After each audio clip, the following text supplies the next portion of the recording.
In this video, we'll introduce rings, and rings are actually easier than groups, I think, for most people because they're actually more familiar.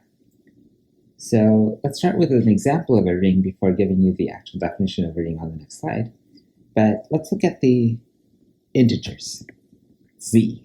Again, these are numbers 0, 1, 2, 3, and with the negatives as well. And this has both addition and multiplication. And when you consider the integers with just addition, they form a group. 0 is the identity element for this operation of addition. The additive inverse of n is negative n, because negative n plus n is 0 for any integer n. And then plus is associative and commutative, so this group is actually an abelian group. Now, when we look at z with the binary operation of multiplication, it's not a group. And that's because most elements don't have a multiplicative inverse.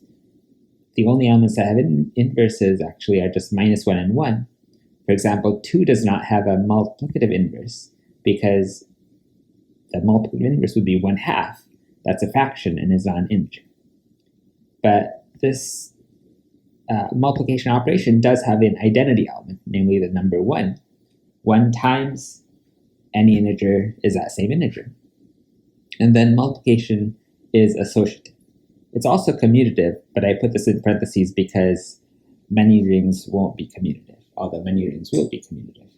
Okay, so then one fact about these two binary operations is that they interact fairly nicely with each other in the sense of satisfying the familiar distributive law. A times two integers b plus c is equal to a times b plus a times c. And so what we'll abstract this to is saying that the integers with these two binary operations, the addition and multiplication, they will form a ring. So a ring has two binary operations, unlike a group, which is just one. Now, the same idea holds for the ring of integers of z mod n. It has a plus and a multiplication, and many other examples where you can add, subtract, multiply, but not always divide elements. And we'll abstract these properties into the notion of a ring, which we'll define precisely on the next slide. Now, furthermore, cases where you can divide by non-zero elements are called fields. And so they're a special type of ring. So here we're going to give the definition of a ring, but before giving the definition, let me just say informally, a ring is where you can add, subtract, multiply, but not necessarily divide. So here are some examples. The integers mod n, the ring of matrices. This is an example of a non-commutative ring. The multiplication does not have to commute, but addition does. Z adjoint x is the ring of polynomials with integer coefficients. So you can add two polynomials and multiply two polynomials, also subtract two polynomials from each other, but you can't take one polynomial and divide by another polynomial to get another polynomial. This Q adjoint x is the ring of polynomials in x with rational numbers as coefficients. Similarly here for polynomials with real number coefficients. Now fields are rings where you can also divide by non-zero elements and land back in the set. So the rational numbers or fractions, you can add, subtract, multiply, and divide by non-zero elements. Likewise for the real numbers and the complex numbers, Q round brackets x is where is a ring of rational functions, basically one polynomial divided by another polynomial, another non-zero polynomial. And then maybe a little bit surprisingly is that when z mod n, that n is a prime, zp is actually a field. Every element of zp that's not 0 has a multiplicative inverse.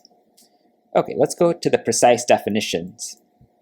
So a ring is a set R with two binary operations. They're labeled plus and times, or called addition and multiplication, such that, so if you consider R with just the binary operation plus, or addition, it is an abelian group.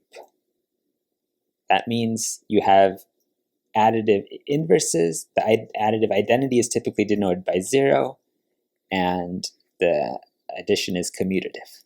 Okay, then what about the multiplication? Well, the multiplication is associative, and I'm going to insist that there's an identity element for the multiplication. In other words, for all A in the ring, this identity element for multiplication, which is denoted 1, is that 1 times A is equal to A, and A times 1 equals A. Fraley does not require this condition, but most mathematicians do. Rings that satisfy this condition that there's an identity element for multiplication are called rings with identity. Most rings one encounters has an identity, multiplicative identity, and so that's why I'm going to throw in this condition here.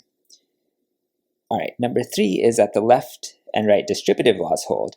So this axiom or these conditions establish how addition and multiplication interact with each other. They interact in the familiar way of the distributive laws. Okay, so that's the definition of a ring. And so if you look at all these examples given up here, they satisfy all these conditions. Again, the main idea is you have addition, subtraction, and multiplication. You don't necessarily have division for a general ring. Okay, now since R with the addition is an abelian group, we let negative R denote the additive inverse of an element, R, and then 0 denote the additive identity element. So this is familiar from working in Z mod n. So the additive inverse of R is negative R, and it satisfies R plus negative R is equal to 0, where the 0 denotes the additive identity element. So maybe less familiar is this ring of matrices. The 0 is a 0 matrix. Because you add this matrix to any other matrix, addition is done component-wise, and you get the same matrix. Okay, now one benefit of abstracting this notion of a ring is many simple properties from arithmetic or algebra hold not just for the integers or the integers in mod n, but for any ring. Okay, so here's a very simple theorem that says if R is any ring, with 0 being denoting the additive identity, so every ring has a 0, then we have the following following results. 0 times anything is 0. A times the additive inverse of B, so A times negative B, is equal to negative A times B, which is equal to negative AB, and negative A times negative B is equal to AB for all AB in the ring R. So the point is that these results follow just from those axioms or those, let me just go up here, from these conditions to be a ring, from the definition of a ring. Okay, so let's go through these simple proofs. And all right, so first we start off with 0 plus 0 equals 0.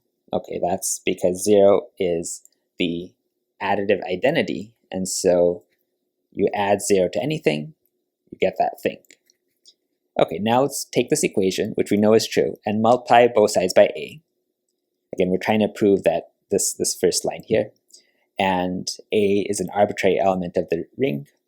And now we use the distributive law, A times 0, and then another A times 0 is equal to the right-hand side here. And then what we do is basically subtract off or cancel one of these copies of A times 0 to get A times 0 is equal to 0. Okay, and then the other, so that was this part here. The other one is similar. You just multiply by A on the right instead of the left. For property 2 here, let's see, one way to start is B plus negative B is equal to 0. We're trying to say something about negative B. So here's the main property of negative B, that when you add it to B, you get 0. Then let's multiply both sides of this equation on the left by A. And the right-hand side is A times 0, which now we know A times 0 is 0. So we've got this. And then on the next slide, I'm going to use the distributive law to distribute this. And when I distribute this, I get A times B plus A times negative B is equal to 0. And what this shows is that a times negative b, this term here, is the additive inverse of ab. Because by definition of additive inverse, it's something you add to the thing to get 0. Okay, and then the additive inverse of AB is denoted by negative AB. That's what the definition of the negative sign means. Okay, and so that's what we can conclude now. All right, and then the third property was trying to show that negative A times negative B is equal to AB. Okay, let's go to the proof of that. Well, okay, we start off with essentially the definition of negative B. It's B plus negative B is equal to 0. Multiply both sides by negative A. We know from part 1 that anything times 0 is 0. Distributive law here, we know from part 2 that negative A times B is negative quantity AB. And then we add AB to both sides to get this. Finally, let me define what it is to be a homomorphism of rings. This is very similar to homomorphisms of groups, but a little different. So a map phi from one ring to another ring, R to R primed, is a ring homomorphism. So I've written ring in green to distinguish it from a group homomorphism. If all the following hold, so phi of A plus B is equal to phi of A plus phi of B. So remember, rings have two operations, plus and times. And then what we're saying in these axioms is that they behave well. This map phi respects both of those operations. So condition 2 is that phi of A times B is equal to phi of A times phi of B. I have omitted the dot or the product notation, which is customary to omit. And then this third condition that I'm going to insist on is that phi sends the identity element of R, the multiplicative identity, so the 1 in the ring R, to the 1 in the ring R prime. Faraday omits this condition because he doesn't insist his rings contain unity, or in other words, contain 1, but most mathematicians will now use this convention. So here's a non-example. Let phi be the map from the ring of integers to itself that sends n to 2n, so basically doubles an integer. So phi of n equals 2n, and this is a group homomorphism, but not a ring homomorphism. The group, why is it a group homomorphism? So remember, with the group structure, Z is using the operation of addition. That's the one that gives Z the group structure. And so here's the axiom or the requirement for phi to be a group homomorphism, condition 1, and that is satisfied because 2 times quantity A plus B is equal to 2A plus 2B. But what's not satisfied is this condition 2 here, is that phi of AB is 2AB, and phi of A and times phi of B is 2A times 2B, and that's not satisfied for all elements in the. So if this is a non-example, what is an example? Well, there's actually only one. Phi of 1 has to go to 1. That means that phi of 2, now 2 is 1 plus 1, has to go to phi of 1 plus phi of 1, and so phi of 1 has to be 1, so 1 plus 1 is 2, so phi of 2 has to be 2. Similarly, phi of 3 has to be 3, and so on. So the only homomorphism from Z to actually any ring is the homomorphism that sends n to the sum of n copies of 1, at least if n is a positive integer. If n is negative, it would send this integer n to sum of n copies of negative 1, and then 0 goes to 0.